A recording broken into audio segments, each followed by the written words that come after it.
За, товчхон танилцуулга хийя. За, манай хай намат платформ бол танилцуулагдсан. Гэхдээ ер нь бид нар технологиг яаж ашиглах юм бэ гэдэг дээр ялангуяа судалгаа юу талаасаа бид нар яг юу хийвэл энэ зах зээл дээр одоо амжилттай хамтдаа экосистемийг бүрдүүлэх юм бэ гэдэг талаас бол товчхон ярья. За өнөөдөр бол бид бүхэн бүгдөө л энэ салбарын мэрэгжиж байгаа, мэрэгжилтэн оролцож байгаа оролцогчдын үйл ажиллагаа явуулж байгаа хүмүүсээ Монгол даяараа одоо байж байгаа малчин, ахуй, амьдрал энэ бүхнийг өнөөдөр технологитойгоо яаж холбоод энэ зочломтгой хандлага суурилсан, туршлага суурилсан боломжуудыг бид яаж бүрдүүлэх вэ гэдэг дээр анхаарлаа хандуулах бол зайлшгүй шаардлагатай цаг үе ирсэн гэж судлаач хүний хувьд бол үзсэн. За бид нар одоо жишээлбэл малчин айлуудыг бол номер 1 тавьж байна, тийм ээ. Гэхдээ янз байна. Зарим нь бол зочломтгой байна, зарим нь мэдлэг муу байна, зарим нь хандлагын тааруу байна. Янз. Тэгвэл энийг яаж хөгжүүлж яг энэ системүүдийг энэ оршин тогтногыг бий болгох юм бэ гэдэг дээр бол манай платформ технологийн тодорхой шийдлүүдийг бол бас санд болгож байгаа. Жуулчид өнөөдөр зүгээр юм үзхийг сонирхгүй байна. Туршлага хайж байна, орж амьдрахыг хүсэж байна, юм суралцахыг хүсэж байна.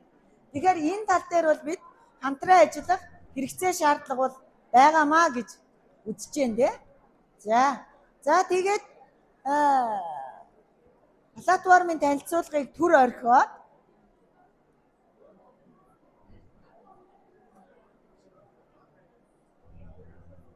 одоо жуулчны яг эцсийн захиалгуудыг авлаа гэд бодоход зүгээр жуулч ирлээ гэж хэдүүлээ бодъё л та төсөөлөе тий. Тэгэхэд түүнд тохиолдож болох эрсдэл, асуудал, шийдэл янз янзын юмнуудыг олон өнцгөөс нь харсан нэгдсэн систем дээр бол бид нар хамтдаа ажиллах юм шаардлага байгаа гэж бодож байна. Жишээлбэл өнөөдөр яг одоо жишээлбэл морь унахад мэрэгснээр чиглэсэн тийм гайд хэд байгаа вэ? Морины тэр хурдан морийг одоо ундаг чинь тэр чигээрээ сургууль байгаа байхгүй юу? Яг тэрийг бий болгож байгаа энэ хөгжүүлэлт сургалт судалгаа биднэрт байна уу? Нөгөө малчтыг хүмүүжүүлж байгаа сургалт судалгаа байна уу? Байхгүй байгаа байхгүй юу? Тэгэхээр хөдөө орон нутагт байгаа одоо политехникийн коллежуудыг бол яг энэ малчны энэ нүүдэлчин омог руу чиглэсэн сургалтын төвүүдийг болгооч гэдэг дээр бол манай платформ бас хамтран ажиллахад бэлэн байна. За дараагийн нэг юм нь бид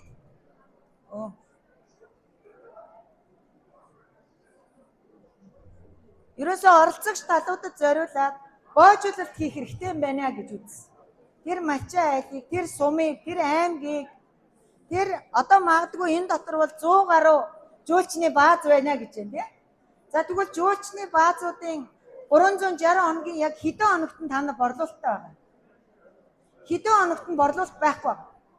Тэгвэл тэр борлуулалт байхгүй хоногуудыг бид коннектив үүсгээд, холбоо үүсгээд, сүлжээ үүсгээд тэнд одоо байгаа айгүй сайхан дуулдаг, айгүй сайхан хуурддаг хүмүүстэй нэгтгээд хөгжүүлэх боломжийг бол бид бас санал болгож байгаа. За ингээд хай намад манай платформ бол энэ салбарт орж байгаа оролцогч болгоноос 10 оролцогчийг энэ 26 он бизнес хөгжүүлэлтийн хувьд, технологийн хувьд хөгжүүлэх ийм гарааны хөтөлбөрөөр зарласан гэдгийг та нарт бас уламжлах байна.